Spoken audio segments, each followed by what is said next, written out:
دكتورة عزة يعني the hero of this the hero of Gaucher disease as well, locally and internationally.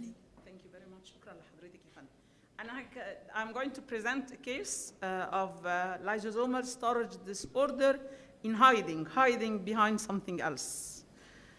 Okay, so the parents presented at the hematology clinic when the baby girl, she was 3 months old, because she had a progressive abdominal distension, she had pallor, recurrent fever, recurrent attacks of vomiting and diarrhea over the last month. The parents were first cousin parents. They were living outside the country. They had a similar affected son who died at the age of 1 month. The family history revealed also a maternal cousin, a girl, who died early in the first 3 months of age with a similar condition without molecular confirmation. So we have our patient, she's a female, her brother who died early at the age of 1 month, and the cousin who was a female child. When we examined this child, 3 months old, she had a high fever, severe failure to thrive. She was irritable but alert. She had severe pallor, no bleeding manifestations, huge hepatomegaly. If we think of a liver which is 6 centimeters below the costal margin in a baby who is about 4.5 to 5 kilograms, this is a huge liver, and a huge spleen, about 8 centimeters, and she had evidence of chest infection. So we went to the ABC. CBC was done. She was anemic, 6.9 grams per deciliter. Her retics was 2%. Total leukocytic and neutrophils were okay. She was mildly thrombocytopenic with a platelet count of 95,000.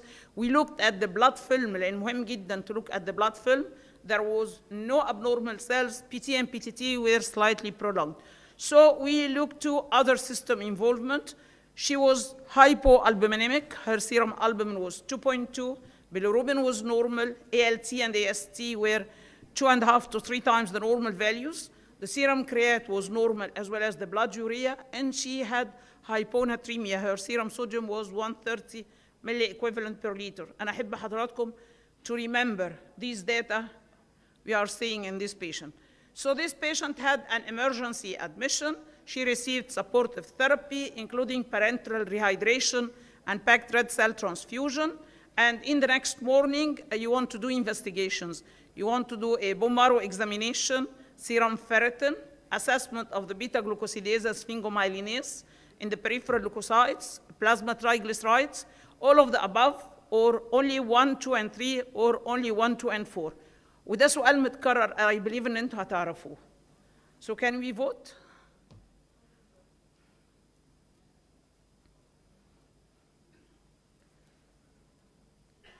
Okay.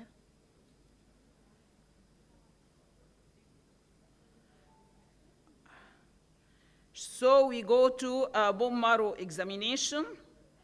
Okay, good, تمام. And the beta-glucosidase and sphingomyelinase, only one of the 6 who made the voting. Okay, so let's return back to the slide, please. The previous one, okay, ahead. So it's okay. You are going to go to bone marrow exam. You have a patient having bicytopenia, hepatosplenomegaly. You go to bone marrow examination, you go to serum ferritin, you do triglycerides. They are very important because you should think about, in this patient having fever, splenomegaly, bicytopenia, failure to thrive, you should think of hemophagocytic lymphohistiocytosis. Why you don't do beta-glu and sphingomyelinase? Because she received blood transfusion yesterday. There should be at least 1 month before going to do this enzyme SE in the peripheral leukocytes. Her serum ferritin was 1,600 almost. Triglycerides were relatively elevated. Serum fibrinogen was borderline. And the bone marrow examination revealed no malignancy, no hemophagocytosis, and no storage cells.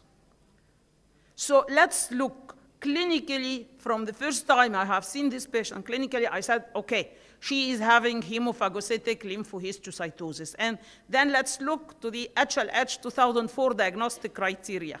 It says you can diagnose HLH if you have a molecular diagnosis consistent with HLH, which is genetic and familial HLH, or you have 5 of the 8 criteria listed below, which is fever, splenomegaly, cytopenia affecting 2 of the 3 lineages, increased triglycerides more than 265 milligrams per deciliter, and or low fibrinogen, hemophagocytosis in the bone marrow or spleen or the lymph nodes or the liver, low or absent natural killer cell activity, ferritin more than 500 nanograms per ml, or elevated soluble CD25, which is interleukin-2 receptor alpha. Let's look to our patient. We had fever, we had splenomegaly, we had bicytopenia, we had elevated triglycerides, we had a ferritin more than 500. So we have 5 of the 8 criteria suggestive of HLH, and in spite of that, we did also for her the soluble CD25, and it was also elevated. There are other data, when you find them, you say it is supportive of HLH, like the neurological manifestations, cerebromeningeal symptoms, lymph node enlargement, jaundice, edema, skin rash. Sometimes the skin rash looks like patients having histiocytosis. If the patient is elevated, hepatic enzymes is a supportive of HLH. Hypoalbuminemia is supportive of HLH. Hyponatremia also, and a disturbance of the low-density lipoprotein and the high-density lipoprotein. So you diagnose the patient as a possible HLH, and because of the history, we say it's most probably she's having familial HLH because of these data. And hemophagocytic lymphohistiocytosis is considered as a severe hyperinflammatory syndrome induced by aberrant activated macrophages and cytotoxic T cells. So what's the next step you are going to do? You are going to do molecular diagnosis for HLH gene predisposition. You are going to assess for viral or bacterial infection. You are going to do an immunological profile to exclude primary immune deficiency, or you are going to move straight forward to the treatment of HLH as soon as possible. Let's vote لو سمحتوا.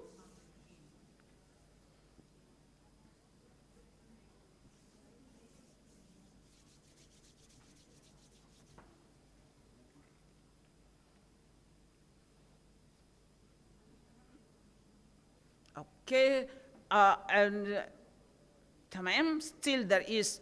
Thank you very much. هناخدهم point by point. Okay? I want the voting. It's okay, doctor. It's okay. First of all, whenever you have a diagnosis of HLH, it is a rapidly progressive lethal disease. You should start the treatment of HLH as long as you have evidence that this patient is having HLH. You are going to think that this patient is, you want to do genetics. Yes, go to genetics because of the positive family history, because if the patient is having genetic HLH, this patient will go to bone marrow transplantation. You are going to assess for viral or bacterial infection because HLH could be secondary to infection. And it could be secondary to a primary immune deficiency disorders or secondary immune deficiency disorders. Yes, slides لو سمحت. But the most important, you should go. Let's think it is primary or secondary. As I said, it could be primary genetic, mainly related to defects in the perforin granule-mediated pathway of cytotoxicity, or X-linked syndromes associated with HLH, X-linked lymphoproliferative syndromes. Or HLH can be secondary to infections, Epstein-Barr, HIV, cytomegalo, bacteria, parasites, fungi.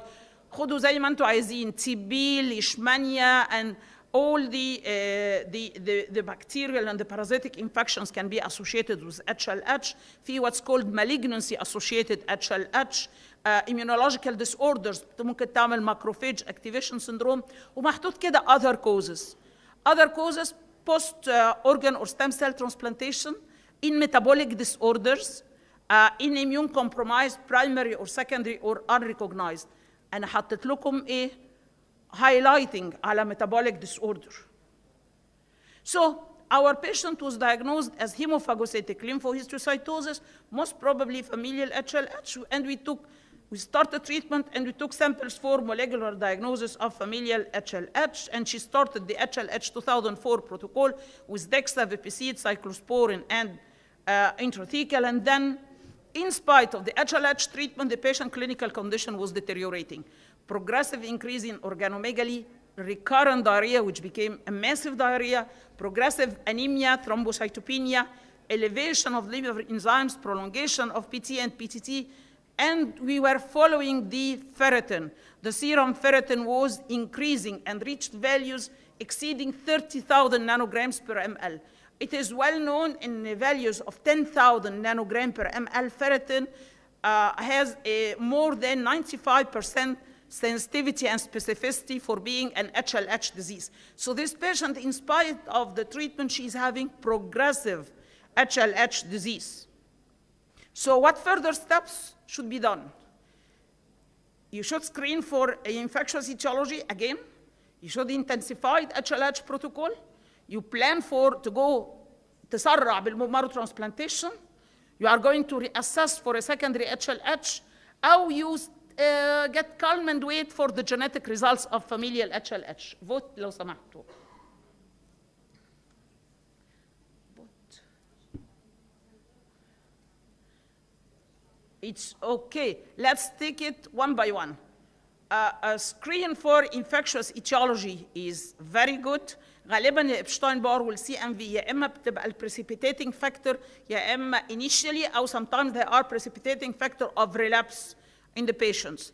You are going to intensify the HLH protocol زي ما احنا عندنا عينه at the present time. ممكن نزود there are other options like the JAK2 inhibitors, like the anakinra, like the rituximab in Epstein-Barr related virus related HLH. You are going to reassess for a secondary HLH. شكرا. This is a very important point. وهنسرع في البون مارو transplantation. It is good. نبتدي نعمل matching if she is having a sibling who can be HLA matched. طبعا never to wait for genetic results for familial HLH. لكن let's see احنا ايه اللي حصل. السلايدز لو سمحت يا دكتور. يا شباب. Okay. So concerning infections were excluded by serological examination for the hepatotropic viruses and by blood cultures. And we got lucky. We got the genetic studies were negative for genetic familial HLH. So it is not a primary HLH. It is a secondary HLH. So we said, okay, let's reassess. Let's do the bone marrow. Now the bone marrow showed numerous lipid-laden giant histiocytes, C-blue histiocytes. Phagocytosis of intact and or damaged hematopoietic cells was rarely seen. And لو ال HLH very active هلاقي increased hemophagocytosis. It was not common, لكن كان فيه cells, histiocytes, laden with lipids. يبقى أنا بتكلم على إيه؟ بتكلم على عيان عنده lipid storage disease, and this HLH is secondary to the lipid storage disease. So we went to order beta-glucosidase assay, sphingomyelinase assay, molecular diagnosis for Niemann-Pick type C, other enzyme assay, or whole exome sequencing. Let's vote.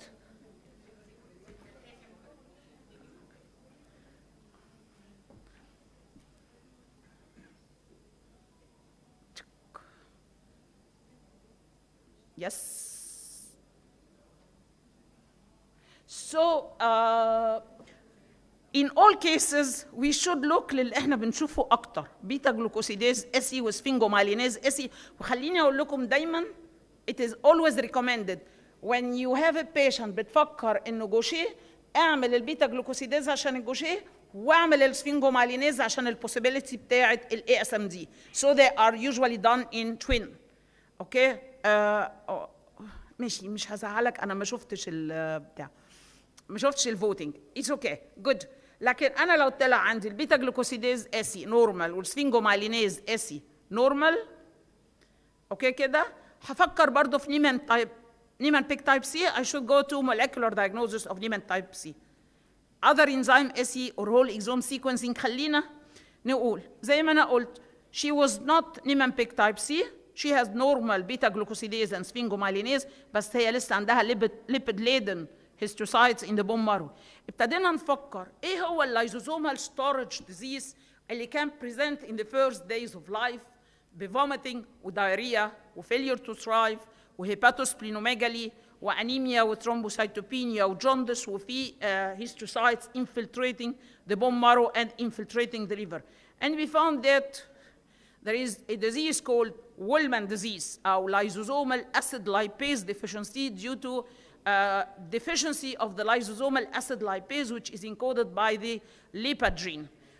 There is accumulation of cholesterol, esters, and triglycerides in the lysosome of most tissues, presents early. وخلينا نفتكر إن العيانة دي كان عندها failure to thrive، إن العيانة دي كانت جاية vomiting وdiarrhea in addition to the huge hepatosplenomegaly. الدايريا كان عمرنا ما شفنا diarrhea such severe. تمام؟ So the baby was investigated for the possibility of Wolman disease, and she proved to be homozygous for the mutation causing Wolman disease. Let's think Wolman disease is called lysosomal acid lipase deficiency. Could be in the severe form, in the homozygous state, or in the double heterozygous. They present in infancy with failure to thrive, diarrhea, hepatomegaly, liver dysfunction, and adrenal calcification.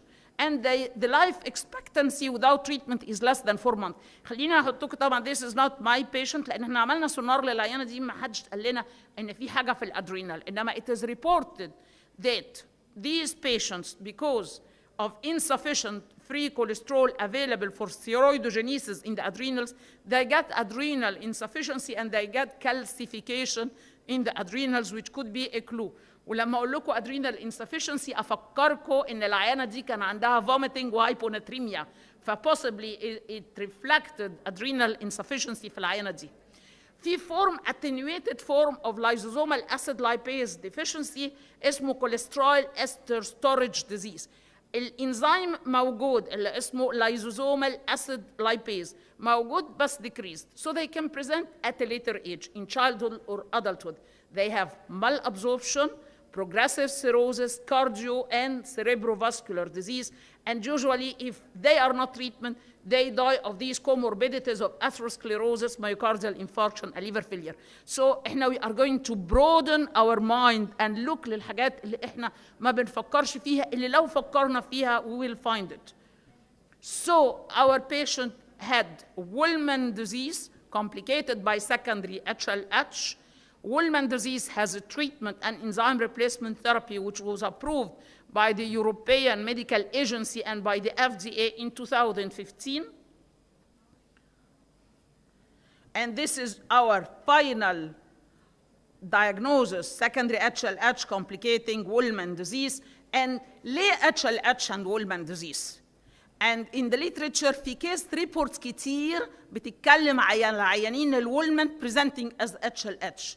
And there is a large body of evidence accumulating in the recent years suggesting a strong link ما بين الانفلامation والميتابوليزم and a possible causal association ما بين الولمان والHLH, suggesting ان pathophysiological role of the cholesterol ester induced inflammasome activation. In the deficiency there is an increased inflammation. خليني أنا أقول لكم إن lysosomal storage diseases مع storage of the abnormal lipids in the macrophages, this results in an inflammatory state. So, accumulation of cholesterol ester in the macrophages results in inflammatory activation in the macrophages, leading to secondary HLH. So, this case, together with the already known association between HLH and the inborn errors of metabolism, suggests careful metabolic workup should be performed when facing to a pediatric patient with HLH. And I believe, thank you very much.